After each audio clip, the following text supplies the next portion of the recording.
Well, welcome to the Whaling Museum. My name is Amanda McMullen, I'm the president here. I'll do just some quick introductions and a little bit of housekeeping, but we are pretty excited. This is our final installment of our Sailor Series for this year. We'd like to think, I feel like we're getting a little feedback. That's out of my, come forward. Now, okay. You stay. Robotic here, but that's better than feedback. We don't want that. So we like to say that we've saved the best for last, really, if you think about it. And the community here, yay, I heard clapping, yay. Our community obviously so strengthened by our Azorean Portuguese roots and connection, and so we can't think of a better way to finish off the Sailor Series really than celebrating the artistry and the craftsmanship that goes into the building and design of the Azorean Whaleboat. So really pleased to have all of you here. So just a couple of quick upcoming programs just to tempt you to come back again. If you're looking for something to do tomorrow, our Dutch Maritime Masterpieces exhibit, if anyone has seen it, De Vind is Oop, that's my best Dutch. If you haven't gone to the Waddles Family Gallery to see it, it's a beautiful exhibition, but tomorrow we're having a major symposium on the exhibit and the publication as well. We've got folks coming in from the National Gallery, from the MFA, and of course our own curators to talk about what they put into the exhibit. It's packed a little bit for a symposium at about 85 people, but we do have room if you're looking for something to do, so you can sign up online. We also, of course, who knows about Moby Dick Marathon? Okay, raise your hands, yay. So it's around the corner, January 3rd and the 5th, through the 5th, Moby Dick Marathon, but get ready because at 12:01 a.m. on November 8th, our sign-ups go up for the reading. So if you're dying to read in the Moby Dick Marathon, make sure to be up just after midnight on November 8th to sign up, so be sure to do that. There's a Portuguese version too that There. happens on January 4th. The 4th, right. So the Portuguese Moby Dick Marathon with our different satellite feeds also happens on January 4th. Thank you, Jocelyn. Thank you to a few of our sponsors here who made Sailor Series possible. We want to acknowledge Babbitt Steam Specialty Company, Brothers Boats, Luzo Auto, Ruth and Hope Atkinson, and the Samuel B. or D. Rositsky Lecture Fund. We want to thank all of them because we wouldn't have these 4 events possible for this whole year. A special thanks also to the Pinheiro family, who really, we literally wouldn't have made tonight possible without their help getting Bruce here. Thank you, yeah. Getting Bruce here, putting him up, and being able to entertain him and host him for the week, which has been really great. And so without further ado, I'm delighted to introduce Victor Pinheiro.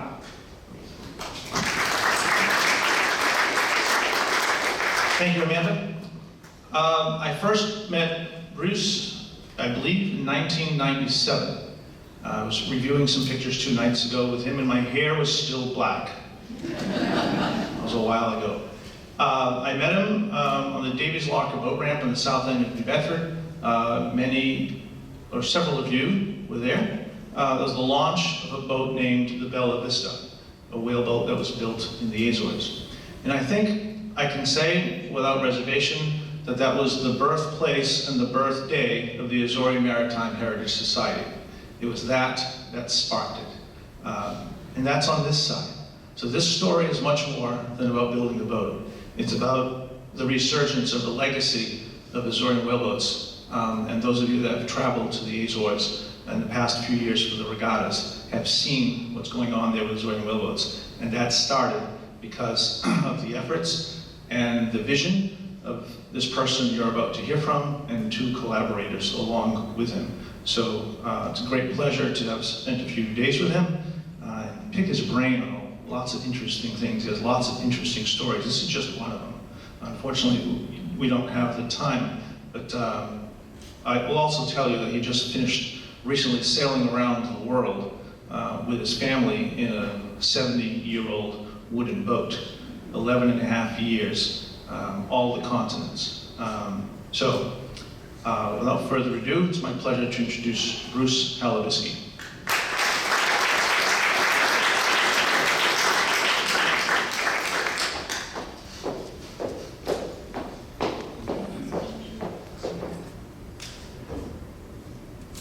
Thanks for having me. This is Bella Vista sailing in Horta Harbor, 1997. She's been in the water for maybe 15 minutes. And I'm going to take you back 2 years before. I'm an apprentice boat builder in Maine, and I know nothing about the Azores. I've never heard of the Azores. I don't know any. I'm not Portuguese myself.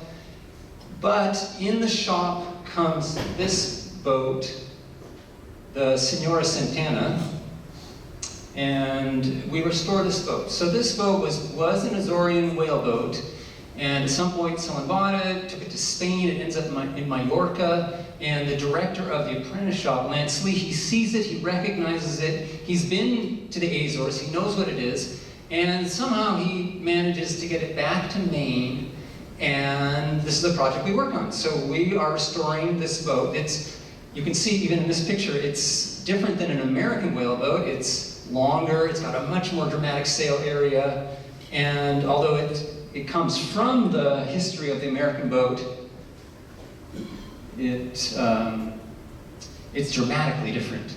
Here we've restored it, and we're racing it in Rockland Harbor. So, and behind it is a Herreshoff Rosinante that we also built. But it's very different than your typical New England boat. It's got these bright colors, and even in the wonderful boats of New England, this boat stands out. So we've restored it, we're sailing it around Maine, and there is a man on an island in Maine, a wealthy man, and he has some Portuguese history. He sees this boat, and he says, I need one of these. You have to have one of these boats. Build me one of these boats. That's me in Maine. And to the credit of the director of the shop, Lance Lee, he says, we could build you this boat, but to do it properly, we should go to the Azores and see if it's possible to build you another Azorean whaleboat like the Senhora Santana. And the guy's like, okay, well he's in for that. So in 1996, I've just finished my 2-year apprenticeship, and I'm sent to the Azores to just see if this is possible, just an exploratory trip. I land in Fayal, and I'm just there for 2 weeks to see. I know they haven't built these boats for almost 50 years. There's been no Azorean whaleboat built when I'm there in 1996. And we want to find out if there's a builder that would agree to do this commission, basically, for an American client. And it doesn't look good. I'm there for 2 weeks. I'm between Pico and Fayal, and I'm looking for builders. I can see there are some. This is the Santana again in Maine. And I get to the Azores. And what do I find? There's some whaleboats being used, not many, for racing, a little bit of racing. I can't find any builders. I find this dramatic islands. This is a working windmill in 1996. I would go up into this mill and sit with the miller as he grinds corn up above Horta. If you've been there, you probably know this windmill. And rich in folk culture. There is so much beauty. There's Pico. Very harsh environment. I think this is Azores, but on a very calm day. The harbors of the Azores are marginally called harbors. One reason that whaleboats don't even carry anchors. You think about that. A boat that doesn't carry an anchor, because it's pretty much impossible to anchor. All the whaleboats, when they come in, they are pulled out immediately out of the water. It's just such a rugged volcanic coastline. Flourish, very, very beautiful. You can see how rugged it is, how extreme this environment. They've taken this American whaleboat that was designed to go on a ship, like out of Moby Dick, and often those boats would go right to the Azores and pick up Azorean crew. The Azorians figure out that they can launch boats from places like this without having the ship. So it's a shore-based whaling. Still have these traditional homes. And this is all in 1996. I mean, this cart is not in a museum. This is some farmer using a cart, happens to have handmade wooden wheels and a wicker basket, but it's just a very exciting place to be. Unfortunately, this is the Spirito Santo festival with all the bread being made. Just more, I mean, I'm like blown away. I've just never seen this culture when I'm exploring the Azores. All the time looking for a builder, but I'm finding no one. I'm finding it's really looking hopeless. This guy's sitting on a wooden, not even unusual, a handmade wooden saddle. Again, just the ruggedness of the environment there. And this was in Madalena, just before I got there. Some ships thrown up on the breakwater. In San Miguel. So this is I think this might be Laje de Pico. There are some boats around, but really most of them are in this kind of condition. They're worn out, and I'm kind of desperate. I've got 2 more days in the islands, and I'm ready to return to Maine and tell them it can't be done. There's no builders. There's no one to build this boat. We might be able to do some kind of a replica of the Senora Santana, but there's no one to build the boat. And then just days before I'm to leave the islands, through a friend to a friend, I hear about this man in Pico, and he's never built a whaleboat, but he is a builder. And I take the ferry over to Madalena, and I meet him. He's working on one of the tuna fishing boats. And we go into a cafe. He grabs one of his friends to translate, because at this point I speak no Portuguese, he speaks no English. And this is when I meet João Tavares.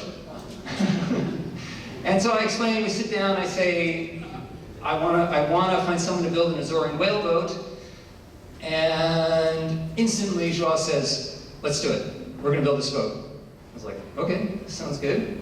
And what I don't realize is he's been building boats since he's 14 years old. He's built all kinds of boats, but he's never built a whaleboat. And in the older tradition of Azorean boat building, to build a whaleboat, that's really what makes you the master builder. You want to, it's just a lot of finesse and style and craftsmanship that goes into a whaleboat. And so to really call yourself a master builder, you should build a whaleboat. And Joao's never done this, right? So I'm actually perfect timing here. And within days, we signed a contract to build the boat, and he comes down with this model.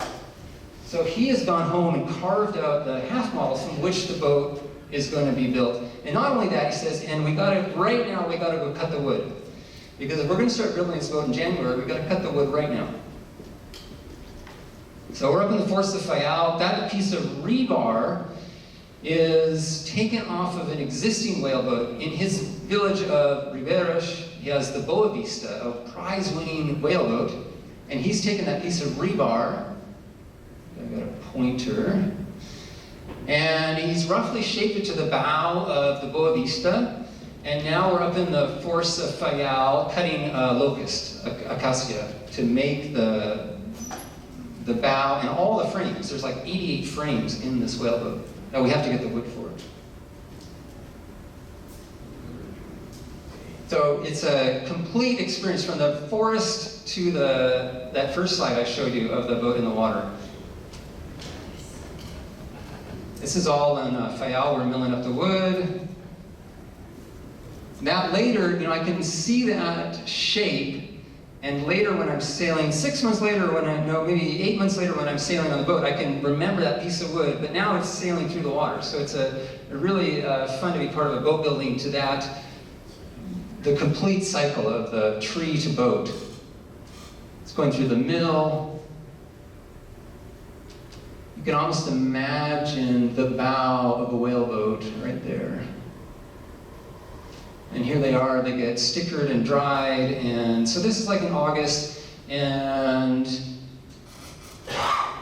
I go home, and I go back to Maine, and the wood is drying, and then I come back to Fayal in January. And again, I'm like, is this really going to happen? I mean, we signed this contract, and it seems like we cut the wood, but I come into Peter's Cafe, it's like a cold January day, and there's Joao, and this is his favorite tool. This is called an encho. It's a Portuguese hand adze, which he does a lot of work on the boat with this tool. And I remember that day in Pico, in Peter's Cafe, and he's already organized. We're not going to build the boat in Pico. We're going to build it just like 100 yards from Peter's Cafe at the head of the port in a warehouse. It's an empty warehouse, just a concrete floor. Because at this point, Joao has no shop of his own. He's really a journeyman, right? He travels around working on boats. But he doesn't actually have his own shop. And so he's just found and rented a very utilitarian space. And in that cafe, if you've been there, and if you ever knew Peter, the owner, I remember I said to Peter, you know, I'm this young American guy, and I'm like, we're going to build a whaleboat. First whaleboat in 50 years. And Peter just looked at me like, yeah, whatever. I don't think he believed me. He's very, very skeptical. Anyways, the next day we started building. So here's in that warehouse. I have this slide because I was just telling some of the story that the warehouse is empty. And the first day, Joao brings in a pair of sawhorses and a really large pine board, you know, like 30 inches across and 2 inches thick. And I thought it was our bench. Oh, wow, that's a very generous bench.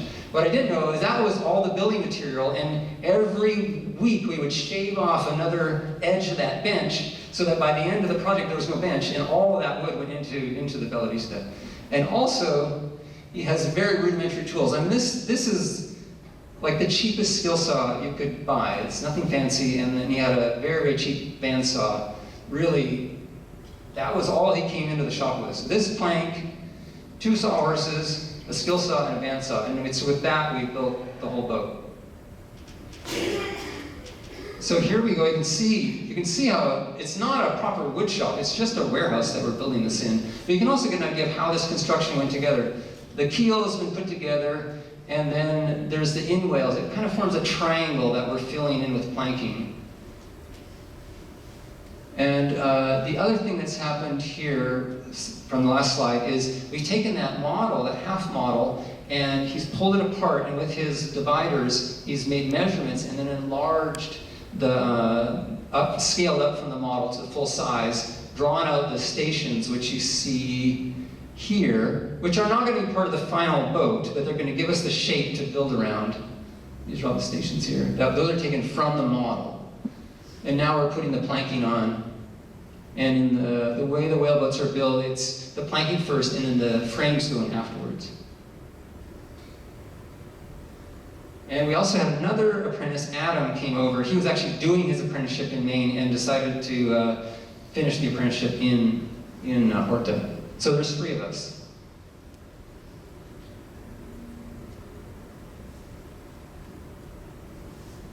And now you can see the Bella Vista coming together more. Still the word isn't really out. No one is really aware, even though I'm telling people, hey, we're building a whaleboat, we're building a whaleboat. No one's really coming by to see. And I think it's because Peter hasn't quite given his blessing on the project.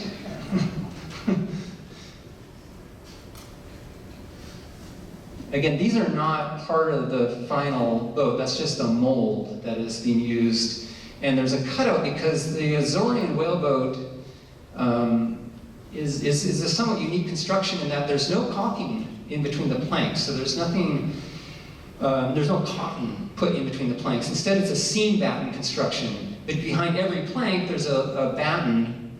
And we actually have, I think that might be one in place. They go into these little grooves in the mold. So every plank is backed up by another piece of wood, a batten. And that allows the boat to be launched from the beach without having to let it swell up. There's that much surface to keep the water from coming into the boat. So a seam batten construction. It's also a very strong way, light and strong way to build a boat because you end up having every batten is kind of like a build stringer that runs the full length of the boat. It gives a lot of strength to the boat. So very light, very strong way of constructing a boat. You can see where the force is, right? The whale, everything's very, very light, and then where the whale is going to pull is heavily reinforced. A lot of force there. Again, that's the bow, looking up the bow.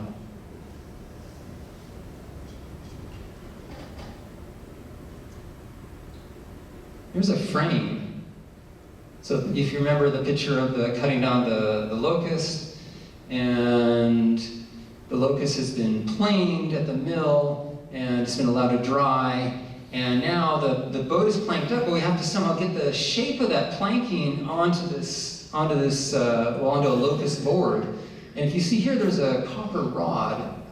So the technique that Joao used was he'd take just this copper rod, and he would, with a mallet, he would pound it into the inside shape of the boat. Then he could lift that copper rod out and place it on the locust board and and draw it. And then we would cut out that shape. You can see how this shape has been transferred to this.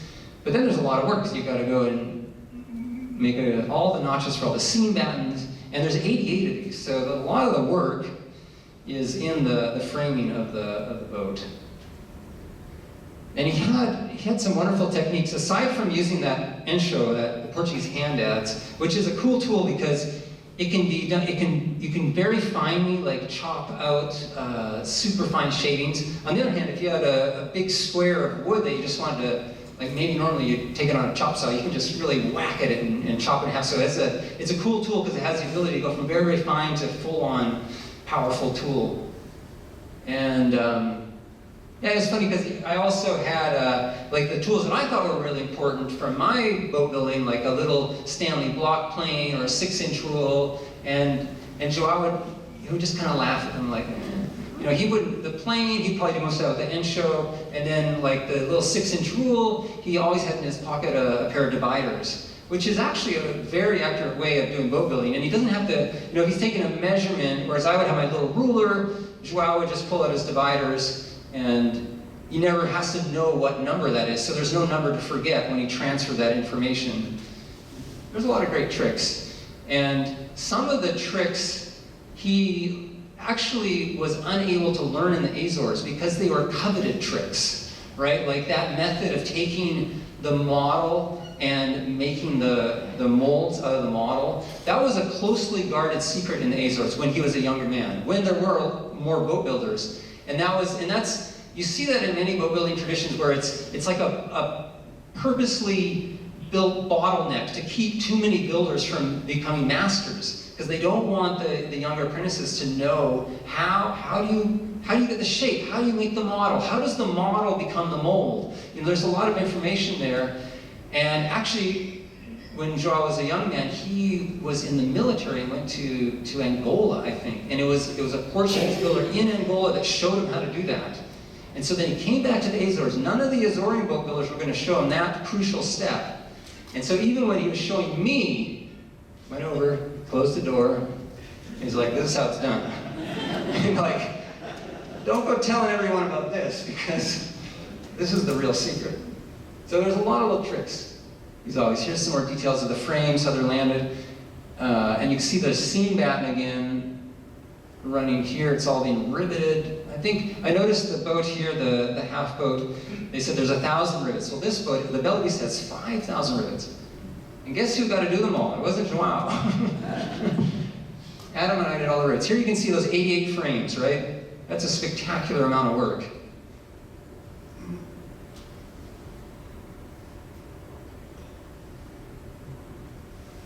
That's just a detail of the thwart, a seat being put into the side of the boat. And you know, it's finally at about this point that Peter's Cafe, he finally makes the 100-yard walk over to our warehouse. We're already like 3 months into this, no sign of Peter, right? Finally, he comes over, he opens up the warehouse door. He's like, damn, these boys are building a whaleboat. Okay, like the word is out.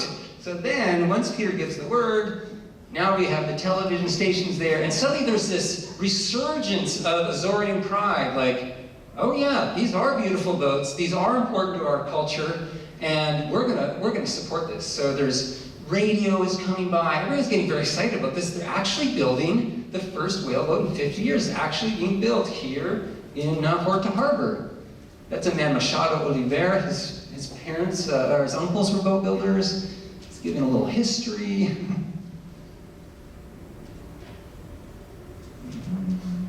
There's Joao's mother-in-law.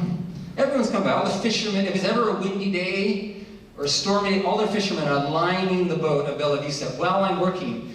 You know, I hold up a mallet and I'll hear, no, no, no, no, no. You know, these guys aren't boat builders, but they all have opinions. You know, they're all getting, and sometimes it's like, don't you guys have something to do instead of watching me build this boat? You know, they'd just be sitting there. In fact, they even have their coffee. They'd be sitting there watching us work.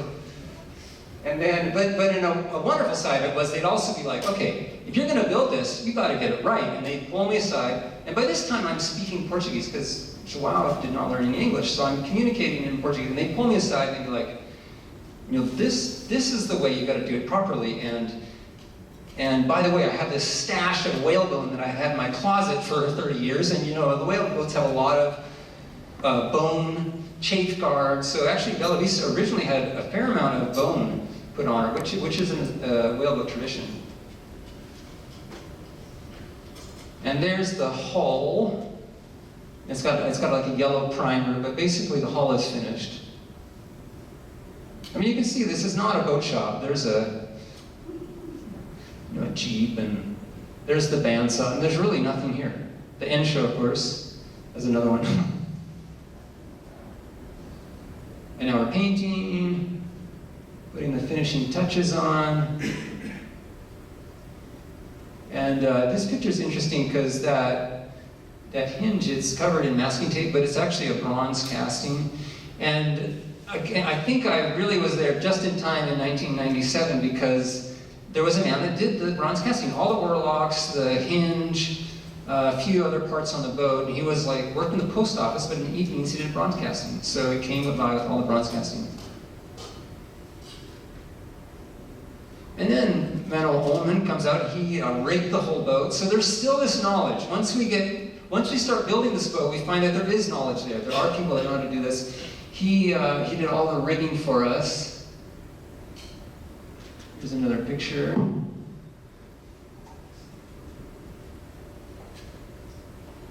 And finally, we get to launching day here.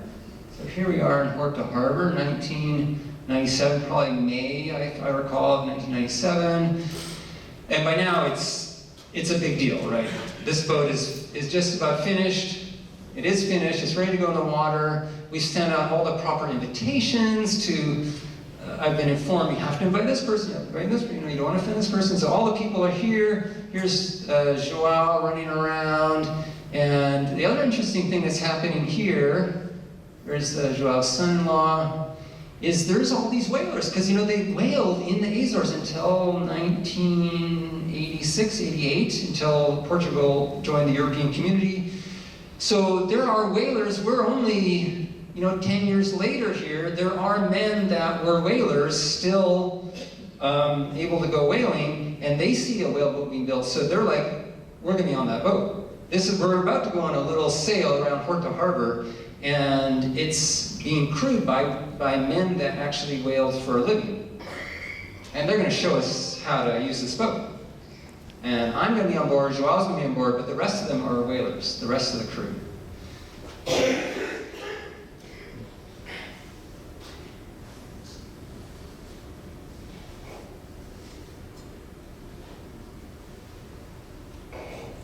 Proper ceremony.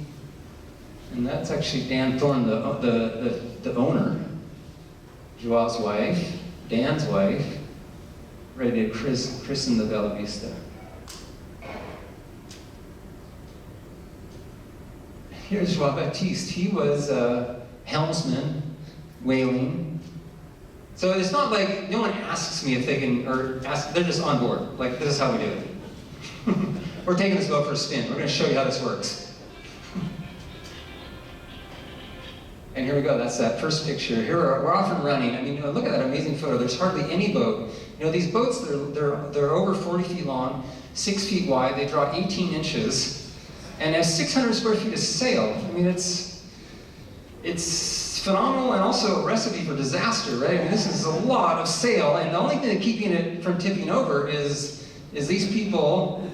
I'm on board hiking out to windward, and we're going fast. It's not a super windy day, but it's blowing 15 to 20 knots, and Horta Harbor, you're sheltered, but very quickly you're open ocean. So off we go out into the ocean. Here we go, past the breakwater. You can see Pico in the background. I'm assuming quite a few people here have been to the Azores already. And you're familiar with this area. So these guys are having fun. They are showing off. And we get to about here, and then I hear João Batista goes, vamos virar, which means we're going to jive. And I'm like, we're going to jive? Are you serious? We're going to jive with this full sail? There's no reef points, right? And there's this great little bit of seamanship that happens. We're coming along, and we go into the jive, and it just feels wrong. I'm a sailor, and I just see the boom go way skyward, and I'm like, that's it. It was fun. We said no, but we're going down. This boat is going to capsize, because when that boom comes across, it's just going to be a death roll. And so we come into the jive, and just as the boom is coming across, Manuel Oman, the guy that did the rigging, right? He's up at the mainmast, and he just reaches down, and so it's a gaff rig, but it's oddly on these Azorean Whaleboats, it's a single halyard, so there's a single line holding that gaff aloft. There's a single line run down the mast, and normally on a boat it would be cleated off some way, but on the Azorean Whaleboats, at least traditionally how it was done, there's a single peg under the thwart. So the line comes down, and it's just slippery hitched. It just goes over itself, so it's only the pressure of the line keeping it from unraveling. So right as the death jibe is happening, and I'm ready to jump in the water, Manuel Oman reaches down, and he just pops that halyard line. And the whole gaff, as it's jibing, the whole gaff is collapsed. So the sail is essentially scandalized, reduced, as the boom is coming across. The whole sail is just kind of collapsed. The boom comes across, and before it can fill with wind, he's already like, boom, he's pulled it up, and boom, we're zooming off on the new tack. And I go from ready to jump in the water, like, whoa, what just happened there? I think they're just showing off, like, we know what we're doing. We got this. So the boat is launched in Horta Harbor, and the whole time this project is going on, there is a feeling like we're going to build this boat in Azores, but we're taking it back to America. It's an American customer, right? And so we're not sure how that is going to be received in the Azores. And the boat we launch it there just for a couple hours. It gets boxed up, sent back to New Bedford, and that's where I met Victor. We had a launching in New Bedford, but it does ultimately go up to Maine and lives on the island there. But eventually is donated to the New Bedford, to the Azorean Heritage Society, and that's where Bella Vista lives now. But out of that project comes this book, and during the building we had this French watercolor artist. He came out 4 times and did these wonderful paintings, which are in I saw them in the Azorean section of the museum here, to document the construction. And 2 more whaleboats are built. I laid the keel to 2 more boats here at the museum in I think it was in late 1997. And they were finished by João. João came over and finished those 2 boats. So there's 3 whaleboats here now. And in addition, it was really to Dan Thorne's credit and Lance Lee, the director of the shop, it was done properly. I was telling Victor last night. When I went to the Azores, we really had very little information, very little documentation, but there was this one report. It was called this Discovery Report, written by a Robert Clark, that had been a biologist in England. He'd come to the Azores in the 50s and wrote a very comprehensive guide to Azorean whaleboats, describing all their gear, how they were built. And he mentioned in that report that there was footage, some film that he had shot of the whaleboats being used. And we never found that footage until we came back to Maine, and some research was done, and we found out that Robert Clark is still alive and living in Peru. He's married a Peruvian woman. He's studying whales off the coast of Peru. So amazingly, he flies back to Maine with this footage, this video footage, which I believe is actually here in the museum. We had him sit down and record his voice over the original silent footage of whaling in the 1950s. And yeah, and then this book came out. And also, I was able to take the lines off of the whaleboat, which had been done mainly because they're built from models, right? There is no lines. There's no need for lines. But it is nice to be able to take the lines off and document them in the book, in addition to the construction details. And then, 2013, I was able to sail my own boat to the Azores, and I met Joao again. And of course, after Bella Vista, he's off and running. He builds, I think, over 20 more whaleboats. And for me to come back into Horta Harbor, Simão do Mar, and I see, I think there's like 30 whaleboats in a whaleboat race. And there's thousands of people watching it. It's on TV, it's on the radio. And I don't think people knew that I had played this small part in it. But it was really significant for me to know that, and Joao knew that. And I really feel like if I hadn't gone out there at that time, it came so close, within 2 days, if I missed Joao, if we hadn't made that connection, it's very possible he would not have gone on to build more whaleboats, and perhaps this connection that we have now through the whaleboats, New Bedford to the Azores, would not have been made. But fortunately, all those things came together, and I'm really happy to see how all that has progressed, and that the whaleboats are really alive, and the building of them also. So thank you.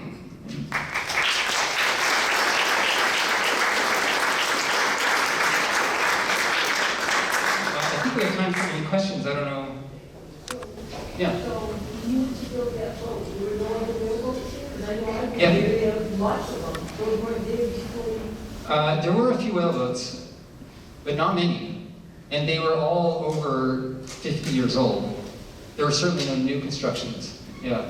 It was dying out. It really was. And the whaleboats that I did, I even sailed from Pico to São Jorge in a whaleboat, but they were, like the Boa Vista was there. There were a handful of boats, but they were definitely old, and there were no new ones being built. Yeah. You mentioned that whaleboat was incorporated into the construction. Yeah. And I wondered if you could comment about, is there a folk history that's associated in terms of beyond the actual strength of the material? Yeah, I mean, because they were harvesting these whales, and I've never worked with whalebone, but it is a really useful material for chafe gear. Some boats had more than others, but almost all of them had some. Like some of them I saw would even have the whalebone the full length of the keel. Like kind of where you would have used a bronze or something on a modern boat. But it shapes really easily. You can make different forms out of it. So I think because what's interesting about the whalebone though is in the sperm whale, most of the bone is like a lattice. I guess we could look out here. Except for the lower jaw, and I think the shoulder blades are of a hard bone, and that's what they would use for this chafing. Yeah. So these boats used to build for racing? Yep. So this is me taking a picture in 2013, and this is a race. This is just before a race. So all of these are being used for racing now. So 2013, I went to celebrate race here. Yeah. Have they had more? Or is it all of them? You could ask Paul more than me, but yeah. We have regattas every 2 years, and we alternate between here and there. So every 4 years or something? Right. So in 2 years, we'll have one here. This year is our 10th international whaleboat regatta. So we were all in the Azores. And some of the races were here. Yeah. Many of us were here this summer. Yep. And that original ramp in Horta where they launched Bella Vista looks like this today, every day. Mm. There's about 10 whaleboats that are permanently stored there. It is incredible. Yeah. There's some interesting, from a boat builder's point of view, there's some interesting design evolutions that have happened. Because you can imagine if you're onto a whale, you need to, or even approaching a whale, one thing you need is to be able to turn very quickly. And so you can't afford to have a really deep keel. Plus they had like by the Second World War, they have these motorized boats that are pulling the whaleboats, not onto the whale, but to windward of the whale. So they're sailing onto the whales, but they're not having to sail to windward. So the whaleboats that are hunting whales tend to have very shallow keels. But if you're going to win a whaleboat race, it's advantageous to have a deep keel because it helps you go to windward.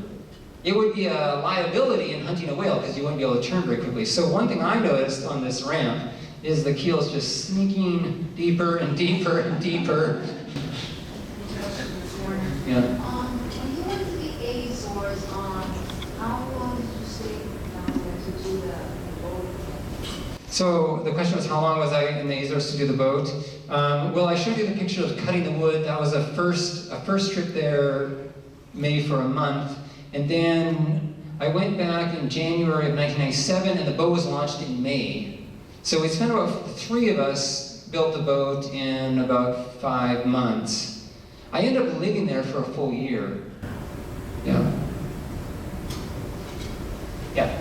When they first used these for whaling, what would they would sail and get as close to the whale as they could, and then drop the sail, and then row the rest of the way so they were in close proximity to the whale before they... Yeah, the question is how they went onto the whale or whether it was under sail. I think you're right. For the most part, they would have rowed on. But there are accounts, and I've talked to whalers, of actually sailing onto the back of the whale, which is something to think about. Because now you've got that huge sail that you suddenly have to get rid of, right? And you saw the piece of bronze that it's a hinged mast, right? So, but still, this is open ocean on the back of a whale, and now you've got to get down this large sail. I mean, even though I've talked to people about it, I've never done it, and it's hard to imagine how it works. I was stationed there for a couple of years in the military. Yeah. And I got into one of the original museums. Okay. And the harpoon was so huge. Yeah. I can't imagine it had to almost be right up next to it. Right. Like throwing it down. Yeah. You couldn't throw it across. Yeah, they are. Yeah, real harpoons. The real ones are big. You're right. I mean, what's interesting is they never, as far as I know, never hunted whales under power. Like they never went to that evolution. It was always either under or to sail, and I suppose it allowed them to sneak up on the whale. But you're right; they probably had to be right on the whale to harpoon it. Yeah. Yeah. I remember when Lance Lee came down for the boat signing. This is status. So I thought Lance might be here tonight. I just talked to him yesterday morning. He's 81 years old, and he's still going strong, and he's very proud of this project. It was a really significant project. You see how it all unfolded. I mean, it could have gone wrong in several spots, but it was really done properly. I think this whole Azorean project was really done properly from start to finish, and a large part due to him. Still in Rockland? Yep. He's still there in Rockland in the harbor. Yeah. There's 63 of these boats left that exist, counting 3 that we have here. Could they continue to build them in the Azores, or do you need, I don't know, a registration? You know what I mean? Yeah. A boat like building a big house, a boat. That's an interesting question, and I think that's a very Portuguese question, actually. It's a matter of bureaucracy. They take things very seriously, and it's true. In order to have an Azorean whaleboat, you need an official number, which is that number on the bow. And so sometimes when Joao is saying, I did a restauração, like he's restoring a boat, what he actually means is he has totally demolished the boat, saved the number and the nameplate, and built a new boat, but he's able to call it a restoration because he has that number. I mean, yeah, I don't think we're constrained like that in the United States, but in Portugal, that's true. You need this number, and they're not giving out any more Azorean whaleboat numbers. So yeah, you're right. To be an official boat, but again, it's just a matter of bureaucracy. So there'll be no more unless we build it. That's probably true, or you change the rule, yeah. Like even for the Bella Vista to go, I mean, I naively thought, well, we should take it for a sail in Horta Harbor. Oh no, it doesn't have an official number. I'm like, we're going to sail it for 1 hour in Horta Harbor. No. No official number, she's not going in the water. I mean, we had to go like to the highest levels of Portuguese bureaucracy to get that boat in the water for 1 hour because she did not have an official number. So it's funny to talk about, but you're right. The official number is very important. Right. How much weight roughly? That's an interesting question because I've never weighed one. I've weighed a similar boat, and like there's a gig that I built was a similar size, and I think it was like it wasn't as heavy. It was maybe 1,200 pounds, something like that. It was pretty light compared to it's a 40-foot boat, so it could be much heavier. So it's pretty light actually. All right, if there's one more question. I'm just curious. I know one of the last times that I see was around maybe about 200 pieces, sort of seeking out the singular Santana. And I was wondering if you had any idea. Oh, that's interesting. I know where it is. I think I know where it is. Yeah, he hasn't asked me. Maybe Yeah, oddly enough, it's in Paris. Yeah, yeah. There are Azorean whaleboats all over the world. There was a while there when I think the Azorians didn't maybe realize what they had, and people bought them and put them over restaurants, or they went all. He found out the Santana originally in Mallorca, being used basically for a salad bar. I mean, there was a low point when they weren't quite appreciated as much as they are now. You should have just gone and got the number. In fact, that's why we should go to Paris just to get the Santana's number. If you check one of these things over, consider it be related? Yeah, again, Paul might know more about this than me. It's a process. So depending on if you're sailing or rowing, well, I guess you'd be sailing, right? You're probably not supposed to be sailing or rowing. So nothing is really attached to the boat, permanently, right? So the shrouds are all tied with quick releases. You kind of drill the halyard and tuck it. And like Lance was talking about with the halyards, right? Those are all wrapped and tucked. So the first thing you do is undo all that stuff. You get it disconnected from the boat. Then you kind of get your crew to use basically their body weight to get it upright, and then you sort of bucket out as much of the water as you can. And then it gets better. Then you have one of those motorized boats that Lance mentioned also. Actually, Lance is right here. He just walked in the door.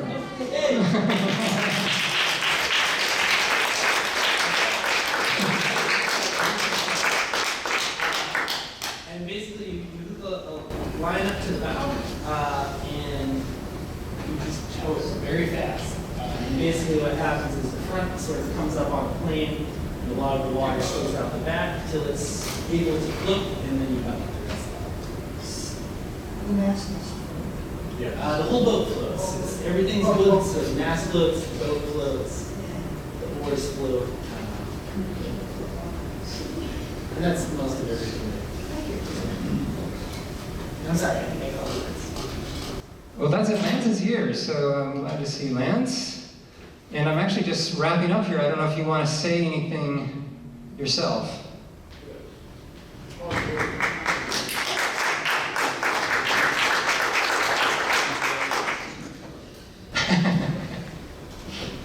Thanks, Bruce.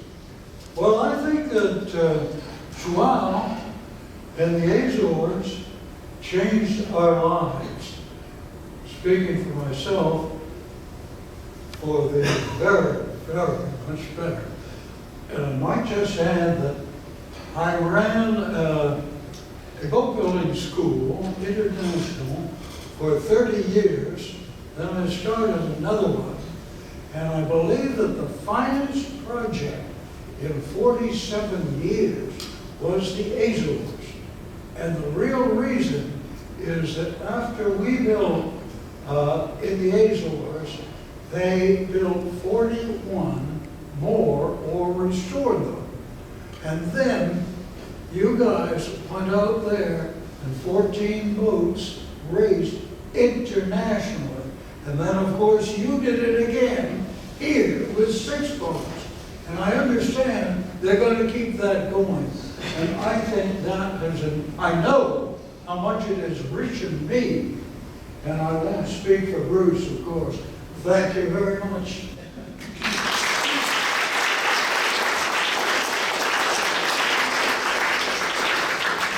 Thanks, Lance. I feel the same.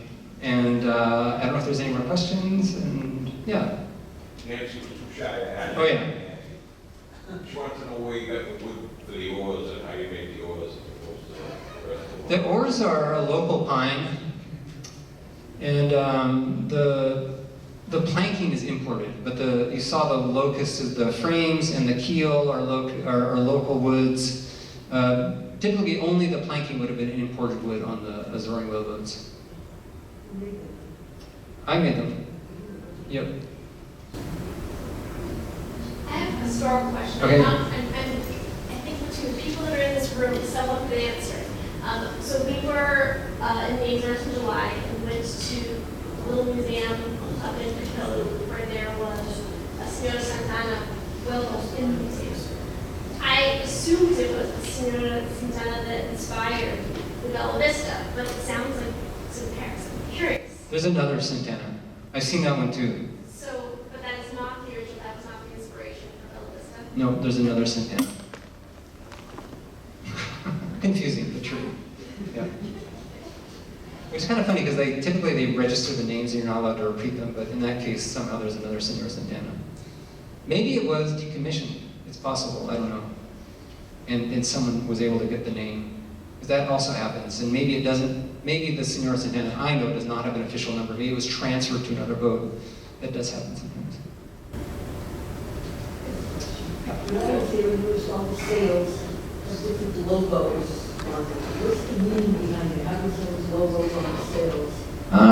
I don't know the full answer, but that is a good question because one thing you have to remember with the whaling in the Azores, it was very competitive. Competitive not just between islands, but between villages. And so when you see these bright colors, it's not just to make them look good.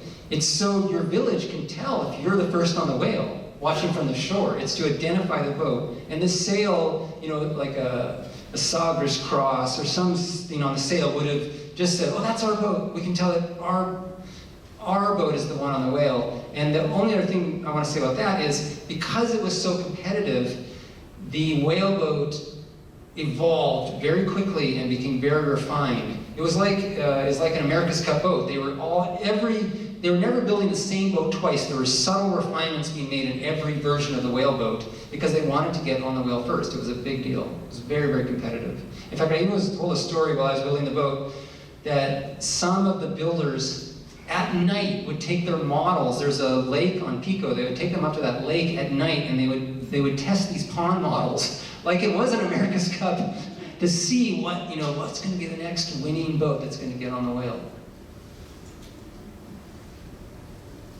All right, well, thank you for having me.